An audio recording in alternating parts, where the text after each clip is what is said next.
चाहती हूँ कि आप और हम सौभाग्यशाली हैं कि हम सिद्धांतों पर आधारित पार्टी के कार्यकर्ता हैं और अपनी पंचनिष्ठाओं को प्राण प्रण से व्यवहारिक धरातल पर उतारने के लिए हमारा प्रदेश का नेतृत्व, केंद्र का नेतृत्व लगातार काम करता है।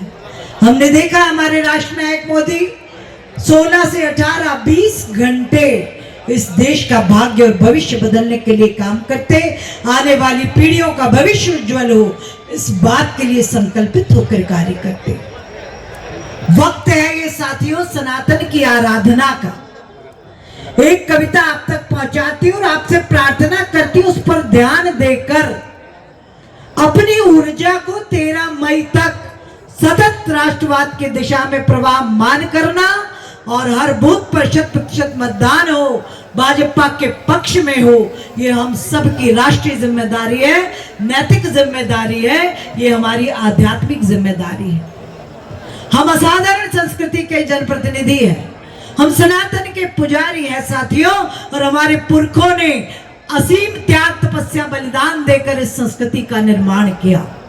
इसलिए उनका याद आपको दिलाना चाहती हूँ कि जिस हिंदू ने नभ में जाकर नक्षत्रों को दी है संज्ञा, जिसने हिमगिरि का वक्ष चीर भू को दी है पावन गंगा, जिसने सागर की छाती पर पाषाणों को तैराया है, हर वर्तमान की पीड़ा को जिसने इतिहास बनाया है, जिसके आर्यों ने घोष किया कृणवंतो विश्व मार्यम का, जिसका गौरव कम कर न सकी रावण की स्वर्णमयी लंका, जिसके यज्ञों का एक हव्य 100 पुत्रों का जनक रहा, जिसके आंगन में भयाक्रांत धनपति बरसाता कनक रहा, जिसकी बलिष्ठ रचना तंदे दधीचि ने की, राघव ने वन में भटक भटक जिस तन में प्राण प्रतिष्ठा की, जो हर कुंडों में कूद कूद सतियों ने जिसको दिया सत्व, गुरुओं गुरुपुत्रों ने जिसमें चिर बलिदानी भर दिया तत्व,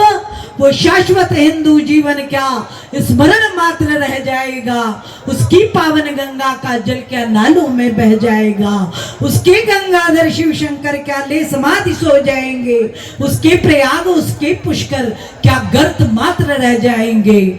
यदि तुम ऐसा नहीं चाहते तो तुमको जगना होगा, हिंदू राष्ट्र का बिगुल बजाकर दानव दल को दलना होगा। साथियों, हमारे सामने जो ये चुनाव है 13 मई का, हमें पूरी ऊर्जा 100% मतदान करके भारतीय जनता पार्टी के पक्ष में कराना और सनातन की अविरल अथक साधना में जो राष्ट्र नायक मोदी हमारे संलग्न है, इसलिए हर बूथ पे हमें मोदी बनकर खड़े हो जाना है। साथियों, हमारी भारतीय जनता पार्टी वो भारतीय जनता पार्टी है, आज उसका जन्मदिन है।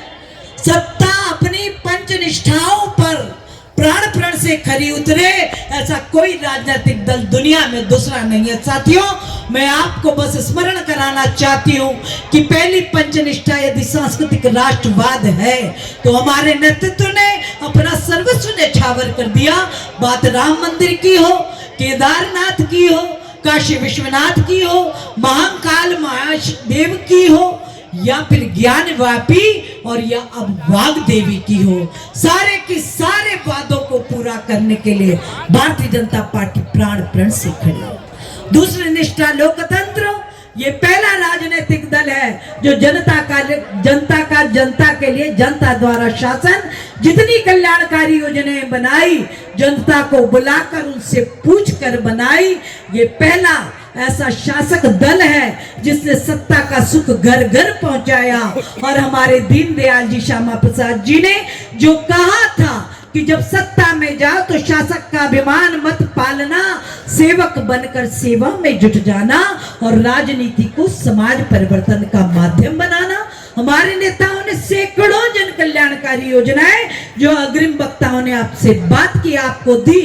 मेरा इतना ही आग्रह, बहन हूं और हक रखती हूं, और बहनें कभी खाली नहीं जाती है, मैं जानती हूँ, इसलिए प्रार्थना करती हूँ सबके मोबाइल पर हितग्राहियों की जो सूची है साथियों, एक एक हितग्राही से जाना, बात करना और उसको राष्ट्रवाद की आराधना के लिए प्रेरित करना, निश्चित रूप से वो आपके साथ कंधे से कंधा मिलाकर खड़ा हो जाएगा। ये भारतीय जनता पार्टी जो सर्वधर्म समभाव योजना सबके लिए बनाई, कोई पक्षपात भेदभाव नहीं किया, सामाजिक समरसता के हम उपासक हैं, हिंदुस्तान वेदों को मानने वाला, हमारे यहाँ जातियां कभी थी ही नहीं, कोई भेदभाव था ही नहीं, हमारे यहाँ जिसने जो कर्म किया उससे उसकी जाति का निर्धारण हुआ साथियों। तो उस गौरवशाली पावन संस्कृति को आगे बढ़ाना, देश गांव गली मोहल्ले ये जो छोटे छोटे भेदभाव चलते हो उनको जड़ मूल से उखाड़ कर फेंक देना, क्योंकि सामाजिक समरसता का महापर्व 14 अप्रैल को हम परम श्रद्धेय डॉक्टर भीमराव अंबेडकर जी की जन्म जयंती मनाने जाए। 5 निष्ठा मूल्यों पर आधारित राज्य जिन्होंने अपनी पूरी ऊर्जा आतंकवाद और दुष्टों से इस देश को मुक्त कराने में लगा दी। आप अपने बच्चों का, आने वाली पीढ़ियों का भविष्य यदि सुरक्षित रखना चाहते हैं तो 100% मतदान भाजपा के पक्ष में कराना। कोई गर्म ठंडी सर्दी देखना मत साथियों। राम लला तो गए राम मंदिर में, पर अब राम का आचरण हर व्यक्ति में स्थापित हो। हमको अपनी परीक्षाएं देना है, हमको अपने आप को संवारना है। और ये जो 400 की मांग हो रही ना बार बार कि अब की बार 400 पार, ये राजनीतिक अभिमान नहीं है, ये हमारे हम की तुष्टि का माध्यम भी नहीं है, पर संविधान के साथ जो खिलवाड़ पिछले 65 सालों में कांग्रेस ने किया, हजारों थेगले संविधान में लगाए निजी स्वार्थों के लिए, पर हम तो परमार्थ के लिए, हम तो राष्ट्रवाद के लिए 400 सीटें चाहते हैं। संविधान के पृष्ठों से जो राम दरबार गायब हुए, जो क्रांतिकारी महापुरुष संत महंतों के जो चित्र गायब हुए साथियों, यदि उन्हें फिर से संविधान के पृष्ठों, हमारे प्रथम राष्ट्रीय अध्यक्ष, हमारे संस्थापक धारा 370 हटाने के लिए कश्मीर में अपना बलिदान दिया था, और धारा 370 भारतीय जनता पार्टी के सरकार ने नेस्तनाबूद कर दिया।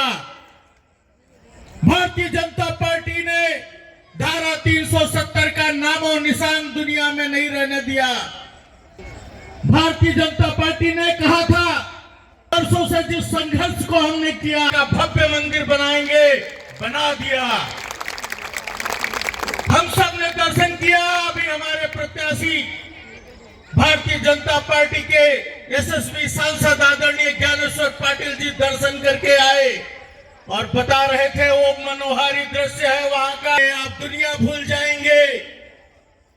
ऐसा भव्य मंदिर बनाने का काम भारतीय जनता पार्टी ने किया है, जो बाकी है वो भी करवाना है। इसलिए हम लोगों को इस बार 400 पार जाना पड़ेगा।